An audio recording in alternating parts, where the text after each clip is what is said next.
na huwag ng anak ang turing, kahit katulong na lang at pakainin na lang at pagtatrabahuhan niya ang kanyang kakainin. Luke 15:20, but when he was still a long way off, his father saw him and felt sorry for him.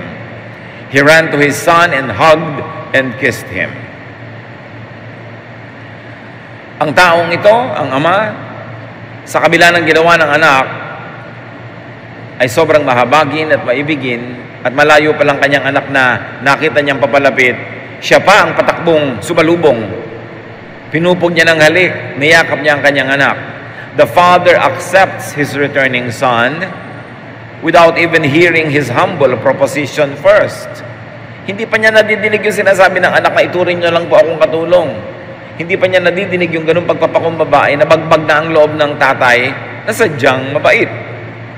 The father accepts his returning son without question or retribution, with open arms and heart.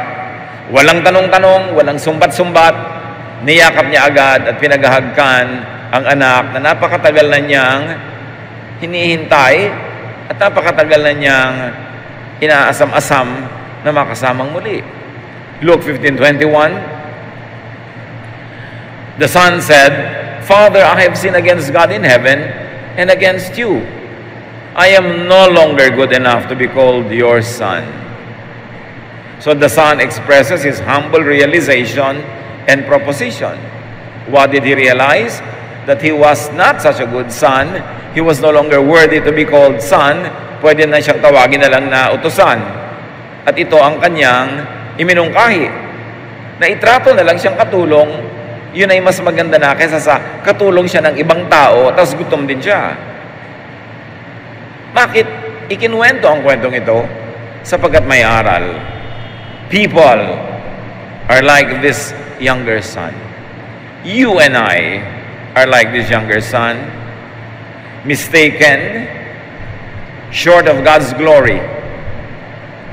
Nagkakamali. Damage and hurting. Siyempre, pag nagkakamali tayo ay nasisira. Nagkakaroon ng mga pingas, lamat, dumi, at nagkakaroon tayo ng mga dinaramdam. Dinaramdam natin ang mga nangyayaring hindi maganda sa atin, kahit pa nga tayo mismo ang may kagagawa noon. And this son was guilty. Isa sa mga pinakamahihirap na dalhin ay yung pag-uusig ng budhi. Mabigat na kalooban dahil natanto natin ang ating mga pagkakamali. But added to that, the son was rejected, unloved, uncared for. Naglilingkod na nga siya, hindi pa rin siya pinapakain. Mas pinapakain pa yung baboy kaysa sa kanya. So there's a lot of rejection. Obviously, he was in a foreign land where people were taking care of pigs. Kasi kung sa kanyang sariling bayan yon, hindi naman nilaalagaan ng baboy dahil hindi nila yun kinakain. So the son was needy of home, of forgiveness,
of acceptance, like us.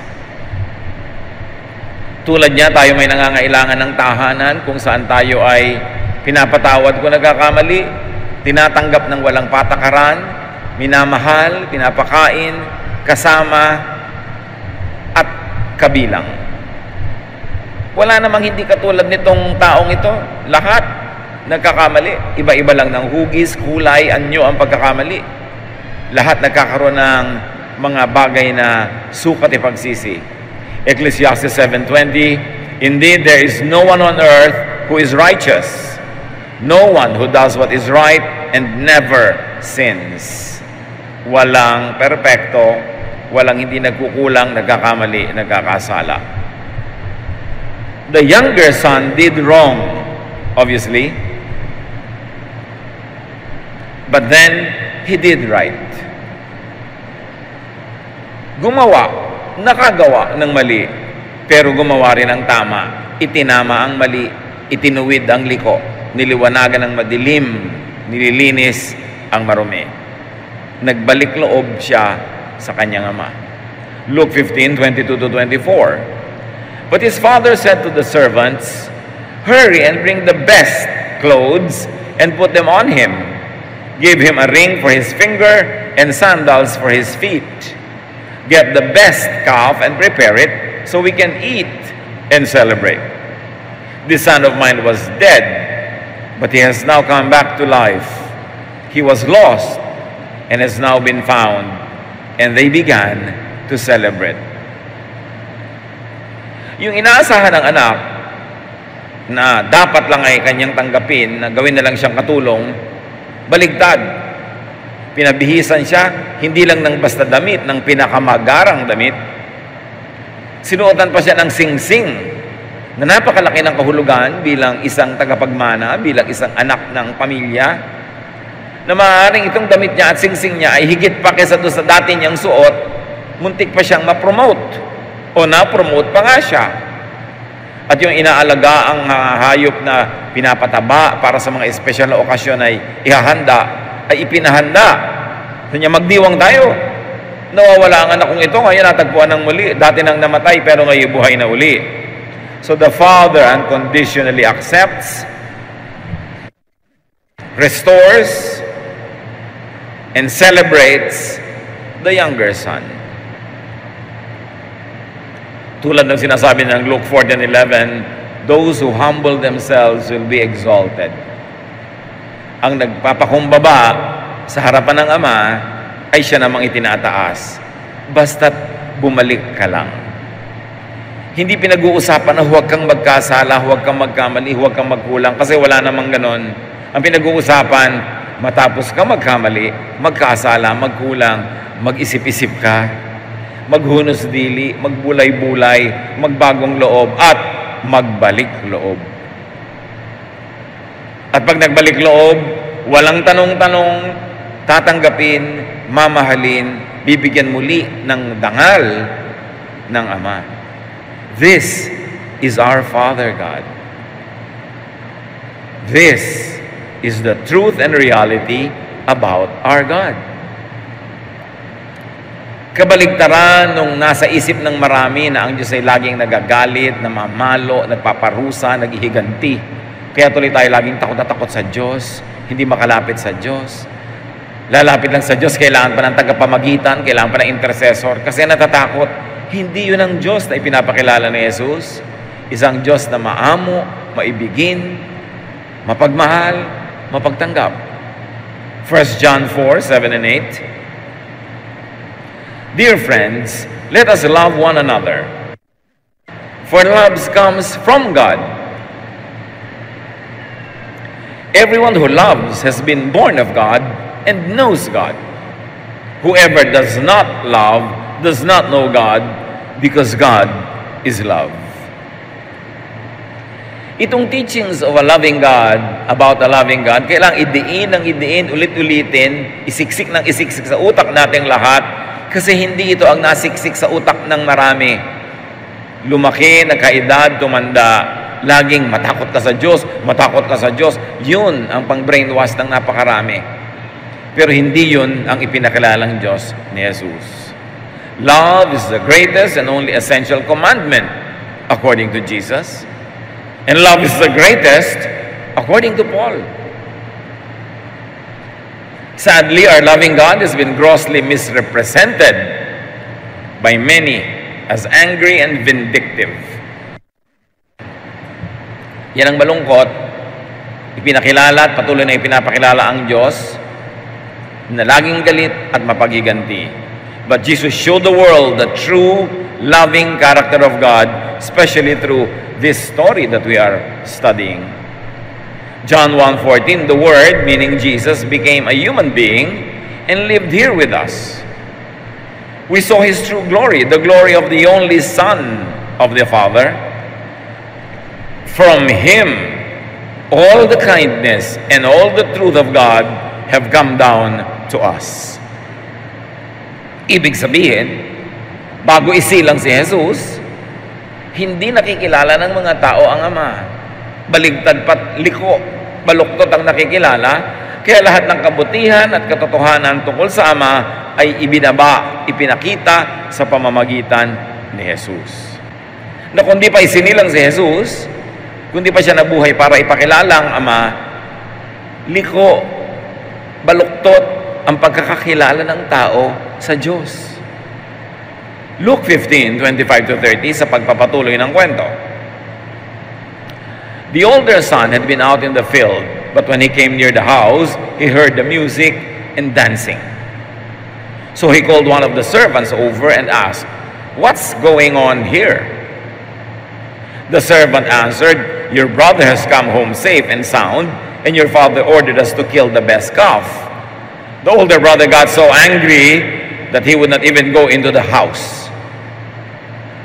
Meanwhile, itong panganay na kapatid na laging correct, laging masipag, laging nasa bahay o nasa bukid lamang, nagtatrabaho, naglilingkod, umuwi. Malayo-layo pa'y nadinig na niya ang mga tunog ng halakhakan, tawanan, tugtugan. Nakita niya ang liwanag at nung lumapit palalo ay mga nagsasayaw ang mga tao, nagsasaya.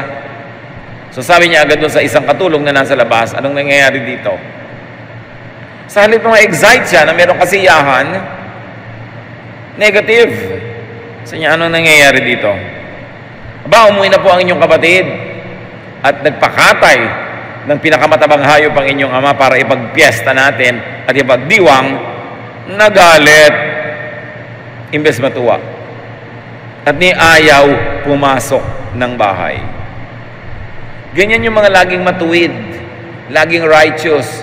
Maraming ayaw tungtungan, ayaw puntahan, ayaw samahan, hiwalay ng hiwalay. Nakala mo siya madudungisan at marurumihan kung makisalamuha sa kapwa-tao. Nakala mo naman wala talaga siyang dungis. His father came out and begged him to go in. But he said to his father, "For years I have worked for you like a slave and have always obeyed you. But you have never given me even a little goat so that I could give a dinner for my friends. This other son of yours wasted your money on prostitutes, and now he has come home. You ordered the best calf to be killed for a feast." So nung malaman ng ama na nandun na yung panganay, lumabas. Ba't ayaw mo pumasok? Halika, nandito ng kapatid mo, magsaya tayo. Sumbat ang isinagot niya sa kanyang ama. Napakatagal na panahon, mula noon hanggang ngayon, nagpaalipin ako sa iyo. Wala akong ginawa kundi magtrabaho sa bukid, ni hindi mo man lang ako ibinigyan ng isang maliit na kambing para ipagpiesta sa mga kaibigan ko. Tapos itong anak mong alibugha, naglayas, naglustay, nagwala, babalik ng ganyan, tapos ipagpiesta mo, hindi ganon. The best animal pa ang ihahanda mo, masama ang loob. What do we see here? The older son rejects his brother. Tulad ng ilan sa atin, na pag ang tingin natin sa ating sarili ay tama, mabuti, maayos, matuwid, nire-reject natin ang ating mga kapatid, mga kakilala, mga kaibigan, kapwa-tao, na sa tingin natin ay hindi natin kasing tama, hindi natin kasing banal, hindi natin kasing buti. The older son rejects his father's unconditional love, kindness, and acceptance to his brother and to him. So, hindi lamang yung kapatid niya ang kanyang itinatakwil din ng panganay na anak ang kabutihan ng kanyang ama. Hindi niya ina-appreciate na ang bait talaga ng tatay ko, ang buti talaga ng tatay ko. At kung sakaling sa akin mangyari ito, di ganun din ang gagawin niya sa akin. Papatawarin din niya ako, mamahalin din niya ako. No! He rejected his brother, and he rejected his father's goodness and kindness, and even rejected his father's goodness to him. Kasi nakita na niya yung isang kapatid niya, humingi ng napakarami, ibinigay. Siya hindi humihingi. Bakit siya hindi humihingi? Iniisip niya na sa kanyang pagtitiis, pagtitimpi, pagpapakagutom sa sarili, pagpapagod, pagpapagal, ay nagiging banal siya and therefore deserving na siya ng honor. Maliit ang pagtingin niya sa puso ng kanyang ama na hindi siya humihingi kasi iniisip niya maramot ang kanyang ama at hindi mabuti at hindi magbibigay. Kaya kung tutuusin, mas mabuti pa nga yung humingi kasi confident siya na mabait yung tatay niya. Itong isang ito, hindi siya confident. Kaya lagi siyang pagod na pagod, trying to be perfect para lang siya maging katanggap-tanggap. The older son promotes himself as righteous, but laments and regrets his good works and self-denial. Sabi niya, nagpagod ako, hindi man lang ako nagpa-party, kahit isang kambing, hindi ako humihingi. Wala ako napala sa lahat ng pagod ko. Yun naman pala, masama loob niya sa kanyang kabutihan. Nagpapakatama siya, yung pala masama loob niya. So, hindi niya likas. Trying hard siya to perform para siguro siya ang mapuri at siya ang magkaroon ng karapatan. And he is definitely loveless. Wala siyang love sa kanyang kapatid, di ba lang siya naawa, na naghirap at nagdusa. Wala siyang pag-ibig sa kanyang ama na nalungkot nung wala yung kanyang isang kapatid. Dapat ikatuwa niya na natutuwa na yung tatay niya. Pero wala. The older son did right what seemed in his own eyes to be right. Then he did wrong by not accepting his brother, by rejecting his father's kindness, and now, tinutuusan niya ang tatay niya na kanyang ginawang mabuti. So, hindi naman talaga tama ang ginagawa niya sa buhay. Akala lang niya. Many people are like this older brother. Religious and legalistic, so they reject others. They cannot be holy without throwing stones at sinners. May mga tao na sa kanilang pagiging banal, hindi sila kontento. Kailangan batuhin nila yung hindi banal. Hindi sila kontento maging matuwid. Kailangan ibunyag nila at pagalitan yung sa tingin nila ay liko. Hindi sila kontento na sila ay nag-aayuno. Kailangan mag-ayuno din ng iba. Hindi sila kontento na sa katitiis nila at kababanal-banalan na hindi sila nag-e-enjoy sa buhay. Kailangan wala ring ibang mag-enjoy. Kaya kung sa biglang tingin, parang napaka-righteous at napakatama ng anak na panganay. Pero ang totoo, siya yung malayo ang loob sa ama. Siya yung hindi masarap kasama. At siya yung mahilig manghusga sa kapwa. So, many people are like this older brother. They reject God's love, God's forgiveness, God's unconditional mercy. They rely on their own merits. Kailangan lagi sila magtrabaho para maligtas. Kailangan i-maintain nila ang kanilang salvation. Hindi pwedeng love lang ng amang nagme-maintain. Kailangan sila, therefore sila ang savior nila. At ang kanilang mga good works. They reject self-realization and satisfaction. Nagigilty sila pag nag-enjoy, pag nasasarapan, pag nagkakatay ng kambing, pag nagpa-party, pag nagsasaya. So tinitiis nila ang lahat. Pagkatapos yung pala isusumbat din naman dahil naiinggit sila sa ibang nag-enjoy. Ito yung pangalawang anak na panganay. They look righteous, they appear righteous, but they really are not. They are so near to the Father, and yet so far. At maraming ganong tao, napaka-religyoso, napaka-palasimba, napaka-mapag-aral ng Bible, pero malayo ang puso sa Diyos. At paano malalamang malayo? Hindi maibigin sa kapwa. Laging galit sa mga taong tinuturing niyang may kasalanan. At ang gustong-gusto niya, maparusahan ng Diyos yung may kasalanan. Katulad nitong panganay na ito, ang tingin niya, dapat pinarusahan ng tatay niya yung kanyang kapatid na bunso. Bakit hindi pinarusahan? Ipinagparty pa. Malayong malayo sa Diyos ang kanyang puso, bagamat malapit ang kanyang uso. Laging nagpe-praise the Lord, nag-hallelujah, nagbe-verses, laging dasal ng dasal, pero hindi maibigin. The final test is your love, because God is love. And if your heart is filled with God's Spirit, it will outflow with love. Ang tagal na nawala yung kapatid niya, siguradong ang baho-baho, nangangayayat, butot balat nung bumalik, dapat naawa siya. Pero hindi, kung siya ang masusunod, dapat parusahan pa yan. Sa kabila ng kanyang mga arte na siya ay matuwid. At ganyan ang maraming relihiyosong tao. Nagbubunyi pagpaparusahan ng iba. Pag nagtuturo sila tayo, makiling nagtuturo, sabihin, bahala ka. Sa end times, kukulo ka sa asupre. Parang pinagdiriwang nila na kukulo sa asupre ang kanilang mga kapwa-tao.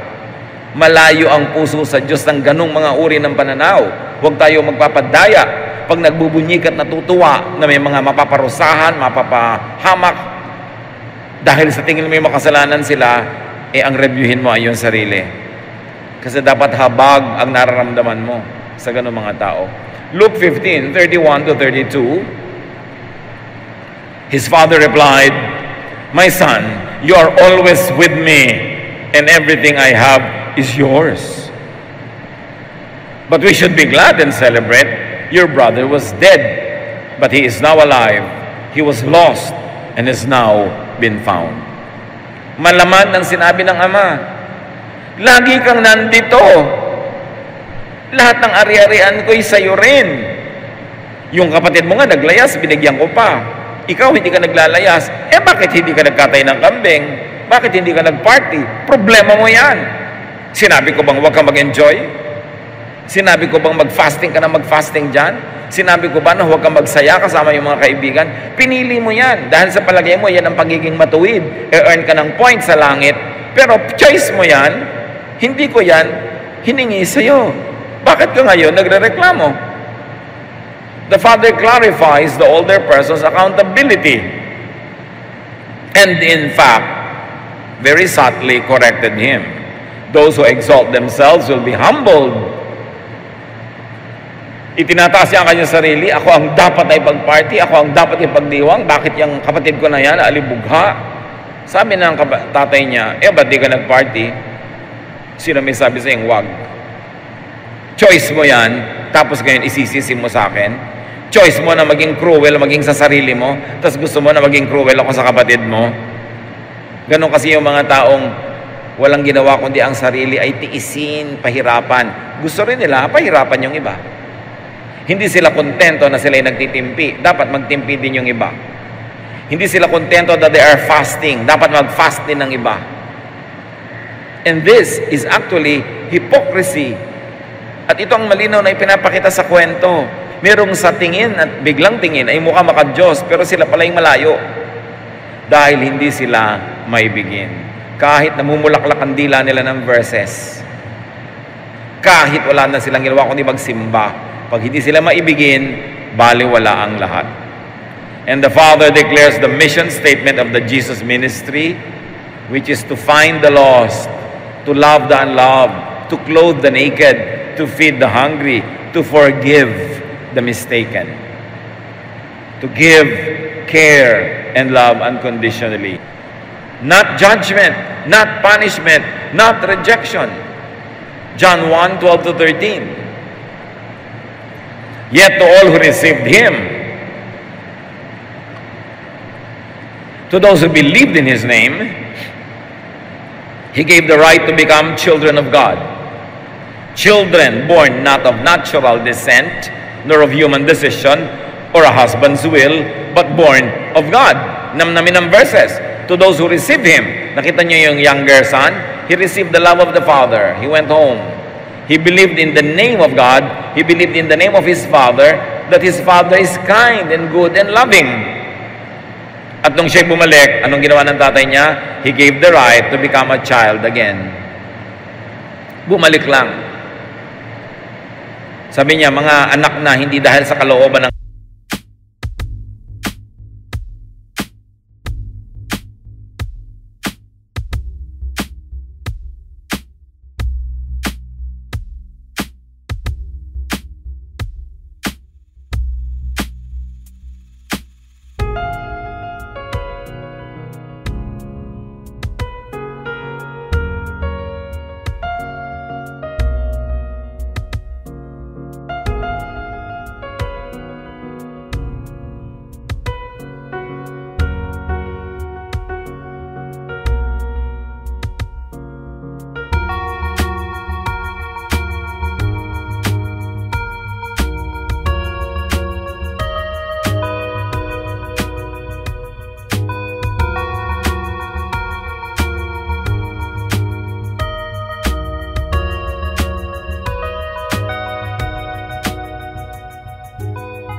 tao o kagustuhan ng tao, kundi kalooban ng Diyos. Kasi kung tao lang ang masusunod, hindi natatanggapin yun, itatakwil na yun, paparusahan na yun, sisingilin. Pero ang kalooban ng Diyos, no, bumalik lang kayo at kaya aking tatanggapin. Sino man sa atin ngayon ang napalayo sa Diyos, anumang uri ng layo, malapit-lapit o pagkalayo-layo, bumalik ka lang. Yun lang. Walang drama, walang bayad. Appreciate God's love. Kung may dala-dala ka pang bayad, naiinsulto pa yung kabaitan ng Diyos.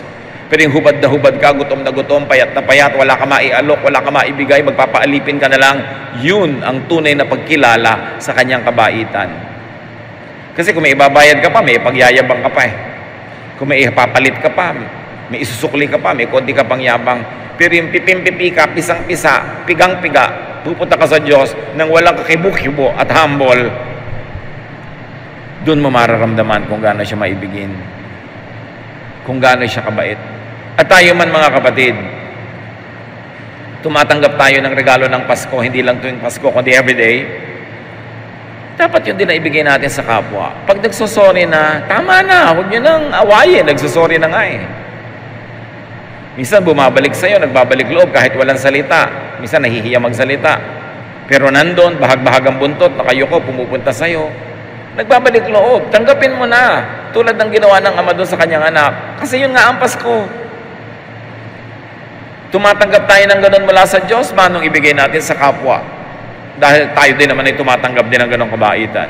Not by human power, but by God's will. Kasi kung lakas lang natin ang pakakinggan natin, baka tayo maging mapaghiganti pa, maging mapagtuos, manumbat pa tayo, but by God's will. Pag ang tao nagpapakumbaba na, bumabalik na, tanggapin mo na. Huwag ka nang magpa-hard to get. Huwag ka na magpahirap. Huwag ka na manumbat. Alam na niya yun, kaya nga siya bumabalik eh.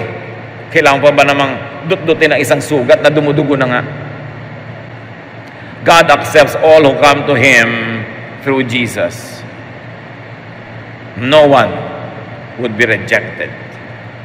Ganun ang pag-ibig ng Diyos. Jesus helps people who accept His help. Bakit kayang-kaya ni Jesus na tumulong? Because Jesus knew how it was to be rejected. Mark 6:4, but Jesus said, prophets are honored by everyone except the people in their hometown and their relatives and their own family. Sabi niya, alam niyo yung mga propetang tulad ko, tinatanggap ng marami, pero hindi ng kanilang sariling bayan, ng kanilang sariling sambahayan, ng kanyang sariling pamilya. Because even Jesus was rejected by His very own family. He knew how it was to be rejected. And in prophecy, talking about the Messiah, Isaiah 53:3, He was hated and rejected. His life was filled with sorrow and terrible suffering. No one wanted to look at Him. We despised Him and said, He is a nobody. At ganun ang nararamdaman ng maraming tao ngayon. They are rejected. Nobody likes them. Kung kayo mga kapatid, merong sariling magulang, kapatid, anak, kamag-anak, kaibigan that you are rejecting, stop it. At si Jesus mismo, kaya napakagaling niyang tumanggap, siya man naranasang matanggihan. Hebrews 2:18, and now that Jesus has suffered and was tempted, He can help anyone else who is tempted. Sino man ang dumaranas ng tukso, kaya niyang tulungan dahil dumaan siya dyan. Sino man ang nakakaranas na matanggihan, itakwil, matutulungan niya dahil dumaan siya dyan. Kaya sabi niya sa Luke 19:10, the Son of Man came to seek and save the lost. Luke 14:21-23, the master became, and he said, go as fast as you can to every street and alley in town. Bring in everyone who is poor or crippled or blind or lame. Go out along the back roads and fence rows and make people come in so that my house may be full. The background is, there was a big feast and none of the VIPs wanted to come. Yung mga self-righteous, they think they are okay and they don't need the Lord.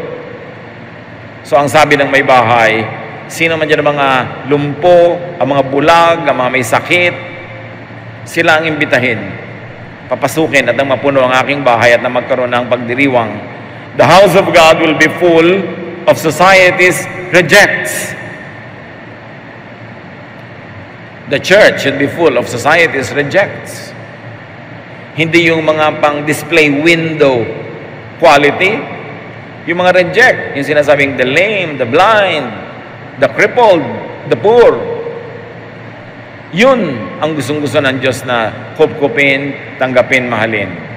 Yung mga isinusuka ng lipunan, yung mga may bad record, yung mga may madilim na kahapon, yung mga may mga pagkakamali, yung may mga questionable na mga karakter at nakaraan, yan ang gustong-gustong isagip ng Diyos. Sabi niya, I came to seek and to save the lost.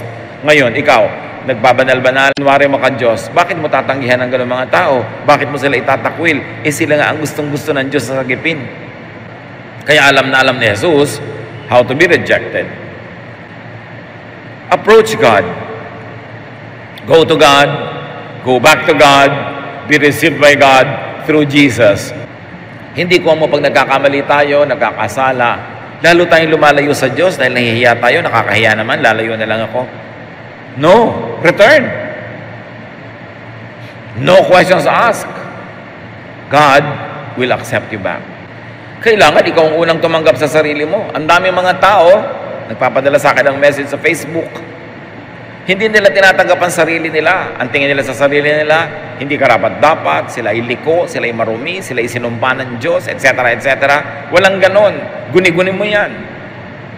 At kung minsan meron tayong ganung guni-guni kasi isinaksak sa utak natin ng mga matatanda, ng religion, ng mga kung ano-ano mga katuroan na laging galit sa ang Diyos, tinatanggihan ka ng Diyos. Hindi, Diyos po kaya ang lumikha sa akin, bakit po ako ganito? Alam naman si Satanas ang lumikha sa'yo. Lahat Diyos ang lumikha. You are fearfully and wonderfully made. Hindi mo matanggap-tanggap ang sarili mo dahil ang nakalagay sa utak mo yung standard na itinanim dyan ng lipunan, ng simbahan, ng mga tao. So, lampasan mo lahat yan. At ang iyong i-absorb, intindihin, is God loves you no matter what. Pag naintindihan natin yon, may Pasko, Paskong Pasko. Kasi sayang ang Pasko, sayang ang pagpaparito, pagpapakasakit at kamatayan at muling pagkabuhay ni Jesus kung hindi mo pa matanggap ang sarili mo mismo. Tinatanggap ka nga ng Diyos.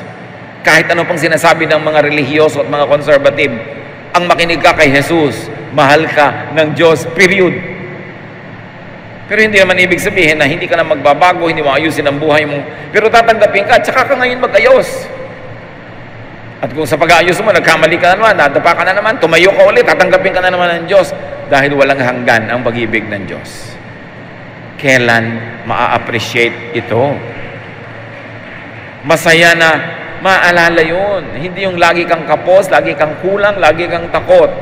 Kailangan tanggapin ang sarili at ang kapwa. Huwag na ikaw manghusga sa kapwa. Kung sa palagay mo, hindi siya tama. Sila ng Diyos ang mag-usap. Siya, ay mahalin mo na lang. Yun na lang ang papel mo. Huwag kang manghusga. Kasi mahuhusgahan ka rin. Ano naman ang karapatan mo manghusga? Kaya mahalin mo na lang siya. Paano po? Mali ang buhay niya. Saya mo Diyos ang magtama sa kanya. Diyos naman ang Diyos, hindi ikaw ang Diyos. Mahalin mo na lang siya. Pag ito na ipamuhay natin, itong simpleng katotohanan na to, gagaan ng maraming mabigat. Luluwag ang maraming masikip na paghinga. The Father in the story is none other than God the Father, but He could also represent Jesus interceding for us to the Father. Si Jesus ay laging namamagitan para sa atin. Hebrews 7:25, therefore He is able to save completely those who come to God through Him, because He always lives to intercede for them. Lagi siyang namamagitan. So lagi tayong may tagapagtanggol sa kalangitan. Get accepted by God through Jesus. Tanggapin mo ang sarili mo, lalo't alam mo na yun ay inborn character, inborn nature, inborn talent, and sometimes even inborn weakness. May mga ganun tayo. God remembers that we are dust. Accept yourself, every bit of yourself, because you are fearfully and wonderfully made. Do not insist on self-rejection. When you are rejecting your own self, when you are rejecting people who you should be loving and accepting, baka effect lang sa'yo yan ng brainwashing ng society, ng culture. Accept others and live at peace with God, with yourself, and with others. Kung si Kristo ay sinilang, nagbabaan ng mga anghel nag-aawitan. Luke 2:17, sabi nila, "Glory to God in the highest heaven, and on earth, peace to those on whom His favor rests." Itong peace na ito ay darating lang kung meron tayong acceptance. Acceptance of God's love and forgiveness, acceptance of others, acceptance of ourselves, matatahimik ang iyong loob. Peace in the heart of true believers, believers in God's unconditional and accepting and empowering love. Kaya may salvation.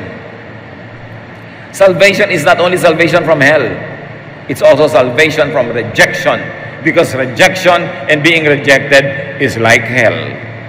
Dear God, thank you dahil mahal nyo kami. Salamat sa mga napakamakapangyarihang katotohanan na dahil kay Jesus, mas makikilala namin kayo bilang mabuti, mabait, mapagtanggap, maibiging Diyos. Ituwid mo ang mga liko naming pananaw tungkol sa inyo, O Diyos, na itinanim sa utak namin ng napakarami mga bagay, katuruan at kung ano-ano. Ang itanim namin sa aming isip ay ang ipinakilala ni Jesus na Diyos, kayo na mabait, mabuti, maibigin. At kami man maging ganun sa kapwa at sa aming sarili.